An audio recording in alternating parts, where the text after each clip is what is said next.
Hey everyone, I'm Dan, and for the last 20 years, I've spent my career working in the security field, helping organizations protect their people, property, profits, and reputation through deployment of physical security technology systems.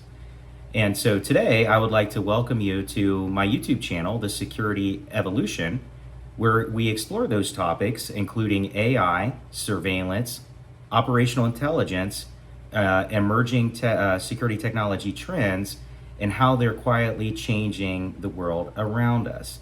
Additionally, we will explore topics around cybersecurity, personal security, home security systems, etc., etc. And really, we'll dive into specifically around how new AI and AI adoption is driving change within the security space. So today, for example, in our first video, we're going to be looking specifically at how AI is transforming the workplace and why these same systems that are out there that can make employees more productive and more efficient, if used incorrectly, they can be used to monitor employees, the way they're evaluated, and maybe even the way they're replaced. And so we're going to explore both sides of that technology coin regarding AI. And I'd like to have a discussion with the viewers in the comments section regarding what are your thoughts on this technology? Is it good? Is it bad? Are we evolving too quickly?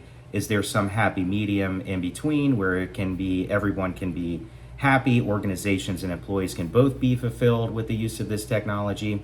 So overall, I'm really excited to hear your thoughts on the video and what your thoughts and comments are on this topic are overall. So please let me know what you guys think, and let's get into the video.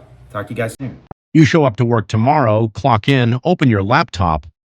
What you don't know is that a system is already secretly tracking every activity you do. It has a file on you, it logs your idle time, flagged your tab switches, scanned your Slack, and gave you a productivity score you will never see. Meta just announced that starting 2026, how much you use AI will directly affect whether you keep your job.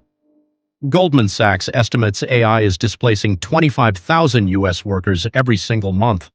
But here is what the headlines are not telling you. That same technology just helped a mid-level analyst do the work of 6 people.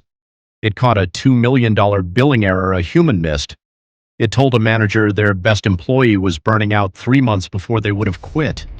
Same technology, but completely different story depending on who is running it and why. When AI stops being a tool you use and starts being the system that evaluates, monitors, and replaces you, what do you actually do about that?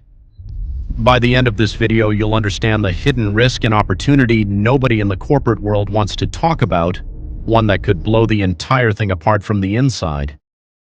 Stay with us because this gets a lot more complicated than AI is taking jobs. Start with what is actually being built right now because this part gets buried under the fear headlines. Entire job categories that did not exist 5 years ago are now some of the fastest growing roles in the market. AI trainers, prompt engineers, AI auditors, automation workflow designers, human AI collaboration managers. Companies are hiring people specifically to work alongside AI systems, manage their outputs, and catch what they get wrong. McKinsey estimates that while AI displaces certain tasks, it is simultaneously creating demand for skills in judgment, oversight, communication, and contextual thinking, things AI still cannot do reliably.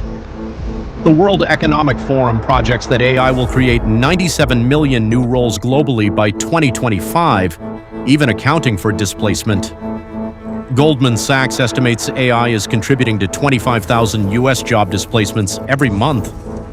That number is real, but the fuller picture is that the nature of work is shifting faster than job titles are being updated.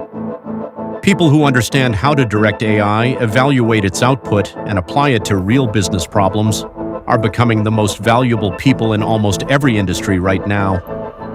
That shift is creating a split inside organizations that is becoming very visible. On one side, you have people who have figured out how to use AI as a multiplier. A single lawyer reviewing contracts with AI assistants is now outproducing what used to require a team. A one-person marketing operation is producing content, analysis, and campaigns at a volume that previously needed an agency. Developers who use AI coding tools are shipping faster, catching bugs earlier, and spending more time on architecture decisions instead of repetitive syntax. This is real, and it is happening at scale. Salesforce tracked 2.4 billion AI work units last year. Microsoft's data shows that people using AI tools report getting back significant chunks of their week for higher value thinking. The productivity ceiling for individuals who adopt these tools is genuinely rising. But here's the other side of that same equation, and this is where it gets uncomfortable. 71% of employees are now digitally monitored at work, according to Gartner. At Meta, a system called Checkpoint pulls data from every tool employees already use and generates automatic summaries of their contribution. Starting 2026, you are now being evaluated on your adoption of the same technology the company is also using to reduce headcount. Something called toxin maxing has emerged inside tech companies.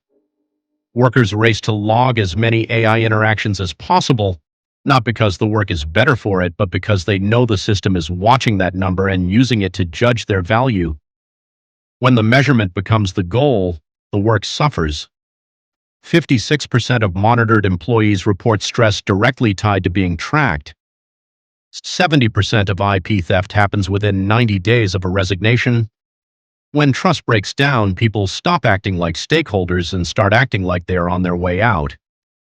The insider risk that AI surveillance is supposed to prevent often gets worse when the surveillance itself destroys the trust that was holding things together. The companies that are winning this transition right now share something in common. They are transparent about what AI is measuring and why. They are using these tools to give people more leverage, not less autonomy. They are creating roles that grow alongside AI rather than shrinking underneath it. And they are treating AI adoption as a capability to develop, not a compliance metric to enforce. The ones struggling are doing the opposite, deploying monitoring tools without telling employees what is being tracked, using AI-generated performance summaries as final verdicts instead of inputs, measuring AI usage as a proxy for productivity without asking whether the work is actually better. The technology is the same in both cases, but the difference is entirely in the decisions made around it. The workplace is being rebuilt right now. Some people are coming out of this with more capability, more leverage, and more value than they have ever had. Others are being evaluated, scored, and phased out by systems they do not understand and never consented to. If this opens your eyes to something you hadn't considered before, share this with someone who works in management, HR, tech, or security. Because the conversation most companies are not having about surveillance, trust, opportunities with AI, and the real potential and risk of AI-monitored workplaces is the one that most urgently needs to happen. And subscribe to SecurityEvolution for more such intelligent AI conversations. This is just the beginning of the conversation. All right, so now that you guys have had a chance to view the video, let me know what you guys think in the comments section. Did the video make sense? Do you guys see the value of AI in this particular space? Are there opportunities for it to be used for good? Are there opportunities for it to be used for bad? What do you guys think? Let me know. And if you enjoy this type of content, feel free to like, subscribe, and share. And we'll be looking forward to bringing you guys new topics here in the future. Take care.